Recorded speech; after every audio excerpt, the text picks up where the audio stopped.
Kia ora. Kia ora again. Oh, shush you.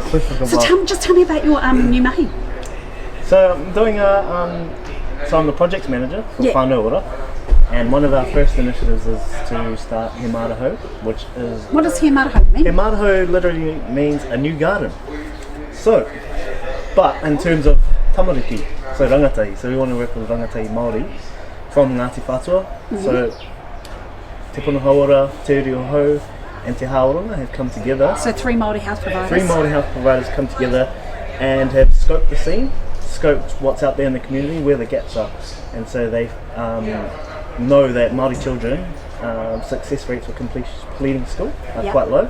So that's one of the gaps that they've come together and said, we want to do a project for rangatahi of Ngāti Whātua to help them build up their capacity and capability to finish school. With an education. So at what age are you starting to? So it was year 9, which is I think 13 to 18, but because most of the colleges up north, they start from intermediate, so we're going to go from year 7 to year 13. Cool, so that's like 10, 11 that's years 11 old? to 18, yeah. 11 to 18. 11 to 18, yeah, that's really good. I think the younger the better, actually. That's kind of... And really what we want to do is just inform them of what's out there. So we want to set up a website tool where they can be interactive, but we want to get them to start connecting with other youth of Ngāti Whātua. So we want to use the concept of cultural reconnection and identity through whanaungatanga. So using rangatahi, getting the older youth to start looking at the younger mentoring. So it's identifying youth champions first, and then getting that website where all the access points into each and every provider will be able. They'll be able to access for any support, or if there's financial barriers, or if there's some children don't have the right shoes or the fees to play sports, or they don't have the scope to even know what they want to do when they finish school. So we want to provide all that in the one website. When we're talking about Ngāti Whātua, it's a tribal region. Are we talking about all Māori children in that region, regardless of tribe, or just the ones that whakapapa or have a genealogical link to Ngāti Whātua? For this pilot, it's the only ones that have that whakapapa. Is there scope for expanding it to all children? Definitely. So because it's just a small pilot first, we want it just to be solely for people who whakapapa to Ngāti Whātua, and then when we measure the success of it, then we can roll it out. How are you going to measure the success? Well, we've got the researchers from Te Paeherenga, so they're a group of Māori organisations in Auckland, and they have a research team called Te Paeherenga. So that's inclusive of, they have one rep from each area.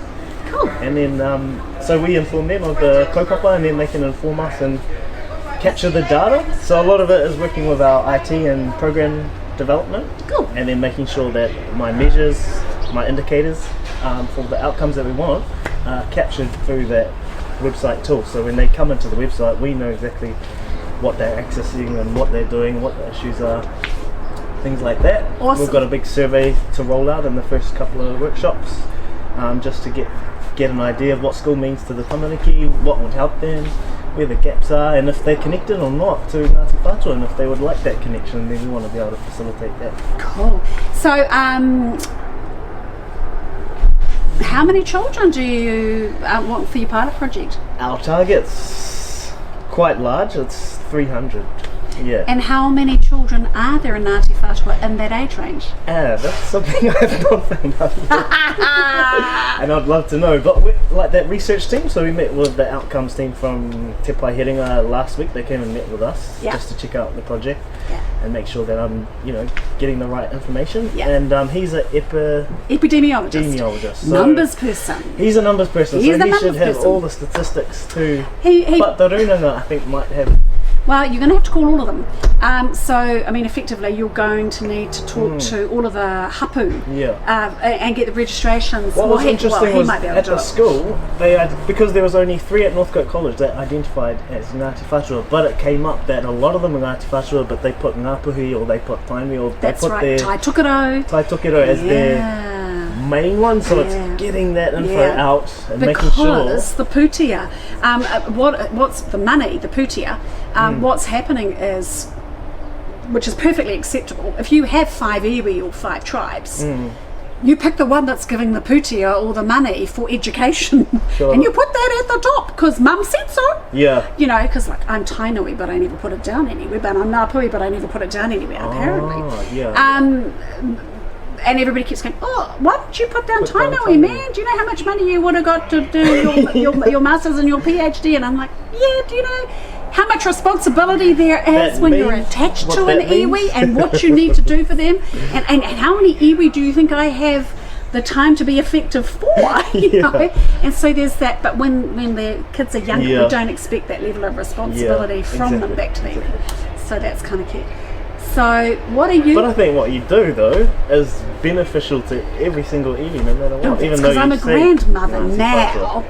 I'm a grandmother now. Of course, we need to do things that are beneficial for every child. True.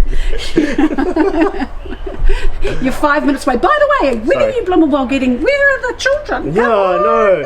I've been getting the hurry up from everyone. I know. I said to your mother, "Oh, I have a really nice ring. I could send it to Clayton and make him propose with it to that beautiful girl." So we make sure she's in the family. And your mum says, "Oh, I tried that." She said, I said to her, I proposed to her and said, "Will you marry us?" I thought, as his mother, it would work, and she said yes. Yes. Oh, that's good. Shamed into it, eh?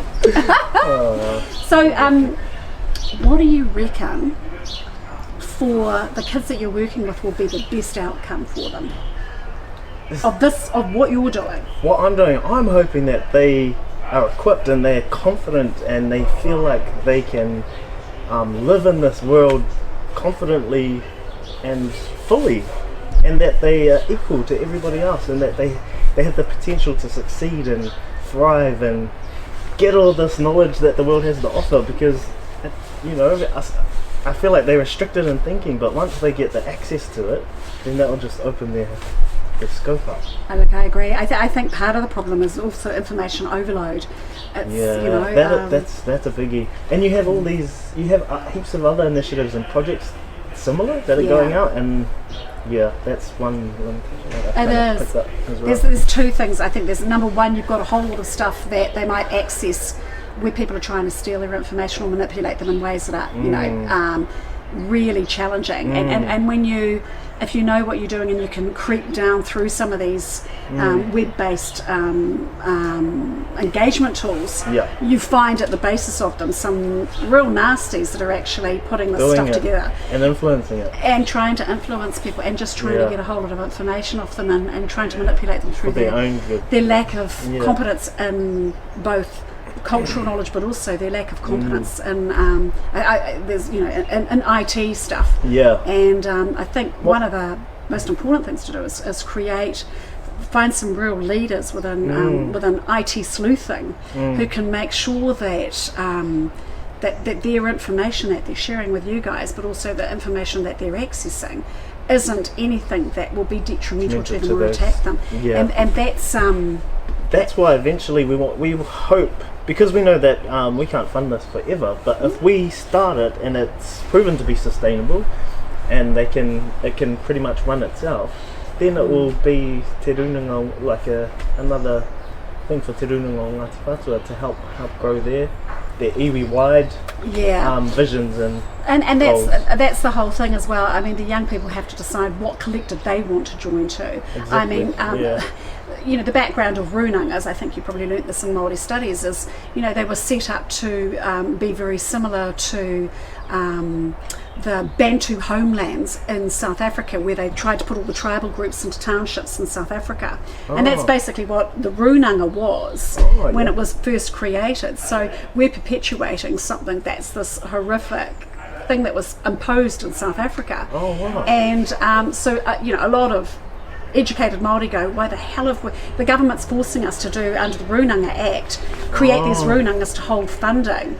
And it's almost like they're giving us a slap and going, here you guys, we've got to call you the Bantu homeland, and then you get your settlement money from, your treaty claim and stuff like that. And so as more young Māori are getting educated like yourself, a lot of them are going, I don't want to be attached to a damn runanga. It's like, it's the slavery thing.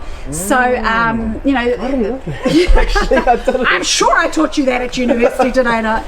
So the way that they're going to, we are forced to identify as a runanga because the government has made us do that. And young people may choose to create. That came out from the treaty, from the principles of the treaty. It was establishment of runanga. No, it's a completely different act, completely different piece of. So was it before the treaty? Oh heavens, way before that. I can't remember when the whole runanga stuff happened, but it was it was very early, the 1800s. That whole word came up. They took a couple of Māori chiefs, for want of a better word, over to South Africa and showed them the Bantu homelands, and the chiefs kind of went, no, we ain't doing that. But, because the British thought they were doing a kind thing by putting them all in cages in their tribal groups. Oh, I didn't even know that. Oh well, there you go. So some of this identity stuff is going to have to be teased out, and I think you guys are probably going to end up in a bit of a generational battle as well, in terms of, there's a whole lot of older than me and my age who are know-it-alls, and there's a whole lot of you guys who are much more comfortable in the Western world than we are, and then you've got the younger ones coming up, and there's a whole lot of different perspectives about what Māori identity is, what tribe means, and at the moment, we're all kind of fixated around tribal settlements, around treaty, but also in terms of what you're doing here, we're all fixated in terms of this whole idea of got a contract from the government, so we're setting up this program, it's a pilot, hopefully it'll work. Well, the history of Māori things that work when they're piloted by the government is that they'll close them down, and they will only ever do pilots because if everything succeeds and does really well, what's the point of government if a community can do it for itself? And of course the last thing they want is Māori to be really strong and singular as a community, because then how do they rule over them? Which is the lovely so, but I'm really excited about your project. That sounds really cool. And how did you like Orua Wharo? I loved Orua Wharo. That was awesome. Isn't that just like the land that time forgot and awesome? Yes. It just took me back to my Tungapa days as a kid. And then meeting the kaumātua too. I think his name is Kohi. And Nan, I told Nan about him and she remembers him. She said she used to go on the boat and they'd row all the way down to Orua Wharo and meet up. And he's the one that used to be a builder, and he lived in Australia for years? Yeah, I think so. And now he's a kaumātua at Point Chev, Marae, but he drives to and from Orua Wharo. He lives right on the water. Beautiful place. Yeah, if it's the one I'm thinking of, he and I, we were in this Te Reo Māori class over at Carrington Tech, and we were learning to do our whakapapa years ago. So we're both sitting there and we're doing our whakapapa, and like, how come we got the same whakapapa, man? Who are you? That's awesome. It was a really sad story. I think he'd had a child or two children, adult children, who had died, and he brought them home to bury them at home, and then he realised he couldn't leave them here, and so he'd come home as well. So he went back home? So he came home too. Yeah. Well, he saw the road that we built for one of the shareholders, so he came up and asked, we need a road down there. Because because the end of Orua Wharo Road, it just has one gate, and it says private property, or he lives down that drive, and he said it goes for about 1 kilometre. It's the same guy. He's a builder. He can put his own one. I might have the wrong guy. Well, I think he was just thinking the same, that we had money. The Putia. But it was that was all a collective decision. We shouldn't be putting a bloomin' road, and maybe we should be dying. What do you make a road with a bulldozer? Buy a bulldozer. Yeah, well, we did. We could have a tribal bulldozer. Yeah, exactly. That would have been awesome. There was this really cool Scottish lecturer at Auckland University, and he said that's what we should do. We should buy one ride-on mower and one bulldozer or whatever, and you share it amongst the community. That is such a good idea. How we did it, there was just a bunch of, like how I said, we scoped the scene and then come together and then argued it out and see which ones fit.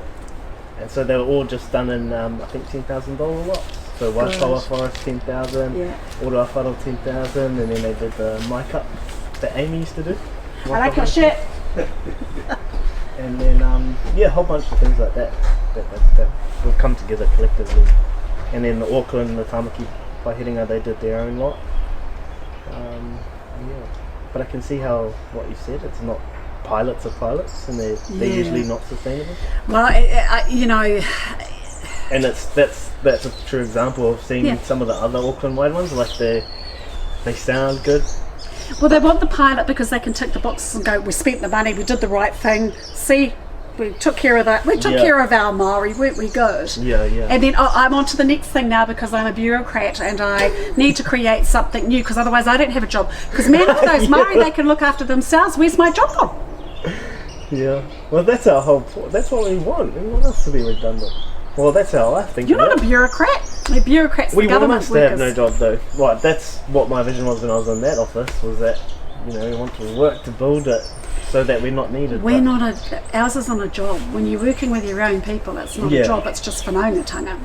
Yeah. It's just family working with family, and so that's not a job. That's just family. When the government comes and goes, here's the $10, I'm going to watch you to see if you feed your children properly, and I'll give you 5 if you do, and I'll keep 5 for myself because I'm buying a speedboat. That's what we want to make redundant. Yeah, exactly. Instead of turning up and going, here's $10, buy yourself some food. That was a good point. That's a good point because that's what this project scope is for. When we get heads from each Māori health provider, and they said that it's the money that's coming from there is going to come and then go straight down and filter to the people. And that by creating this space, it's enabled that. It's not getting stopped halfway and then just bits coming out. It's going straight from there, straight to us, straight into it. Yeah. Which is, I think Nana had a big play in that part. When she was talking with those other guys, John. Yeah, John and them. I mean, because John's, they're all. I mean, they've all seen the same stuff that I was just talking about, where. We're treated like the little Māori are the little lab rats running on the little wheel so that they can all stand there and throw the occasional dollar into the wheel and go, I did my job, pay me. Because I'm the person that made the Māori run on the wheel. Exactly. And I'm a little bit over being a lab rat. Yeah, I get that. I'm a little bit over them treating our children and grandchildren like they're lab rats as well. Yeah. And I can, I used to wonder why like Professor Mutu and people like that were always so angry and radical and all the rest of it, and then I got old like them and I'm angry and radical just like them. Just like them. I'm like, oh wow, she totally makes sense now. You see too much and it just makes you hoha with these arrogant bureaucrats who I mean, it's just a form of abuse to keep people under the thumb like this. So I'm really excited about that we're actually doing something that's kind of that's on our terms too. Children focused, So there's a lot of room to tease out and to challenge and to make better. Can I make a suggestion? Yeah. That stuff you talked about on that last time I interviewed you about the kapahaka that you were doing with the little kids. Yep. That you did with Birkdale Primary. Oh yeah, Birkdale Primary. I reckon for the age group that you're working with, and because they're actually going to be living in different places, one way to get them to kind of talk to each other online and stuff is to maybe bring them together to create some haka and some waiata that are shared. That shared identity, because that's the stuff that you're really good at. That's a good idea. And then you could go to the different places and teach them the actions or whatever. And they could come together. And then at some point you can bring them all together down here. And some schools enter the national competition because they're not full Māori school. They'll join up with surrounding schools and then form a group. But if the idea is get some pūtea, bring all of those kids together and take them on a hikue around the various marae of Ngāti Whātua. And, they can do a little performance at each one of the marae to thank the wharikai. Take that idea and run with it. Well, it's Thank your you. idea, I'm just feeding it back to you because it was a year ago when I talked to you. Yeah, well, it has been a Because year. it's children, so you take them to a marae and everybody will want to turn out and feed them because they're children. And tell them the All whakapapa the of the marae stories. and the urupara and the burial grounds and all the rest of it. And the kids will bring some of their whānau members with them, so that gets them all Gets integrated them- with the... that's We've what only we got want. 34 marae, it's not hard to get around them. 34. Wow. Is that all? Only 34 marae. It's a quick drive. What? Oh yeah. Because you can do 2 or 3 in a day. Yeah. Breakfast at one, lunch at the other one, dinner and overnight at the other. It sounds exciting. Yeah. And because the marae would, I mean, you can imagine if the marae are being asked to love that. host the Their own children of children. Ngāti Whātua. Man. Yeah. What more could you ask for as a Wow, precisely. Well, all the grannies and grandpas would turn out for that. Yeah. Oh, that sounds good. Thank you, Auntie. It's funny you said that because I was watching it. I had just written down like some of those ideas. Arts. I was going to do sports or arts and music. Oh, you have to do sports totally because you'll need to run them around and Blimmer will tire them out. So they'll go to sleep at night or you'll be Yeah. up all night with the little Yeah. runarounds. Yeah. But it should be good. So we're just in the early stages of it. And I'm just, trying to run as I go down No such thing as the early stages. It's It's the the continuum. yeah. Continuing, Get out there, find the kids, talk to them, say let's do this. Start now. Yeah. Don't wait for a starting point. Go for it straight away. Just immediately start it, Immediate, and then it'll snowball. Because otherwise, you'll do the Western bureaucrat thing of, I'm creating something to look all very nice, and we'll start it on next date, and then you'll have 3 weeks to complete Yeah. it, and it'll be like, So you reckon just go? for it. Yeah. Find the kids, start connecting them. Okay. You Yeah, I know. will. Yeah, it has been a bit like that. Yeah. Set meetings and then they cancel.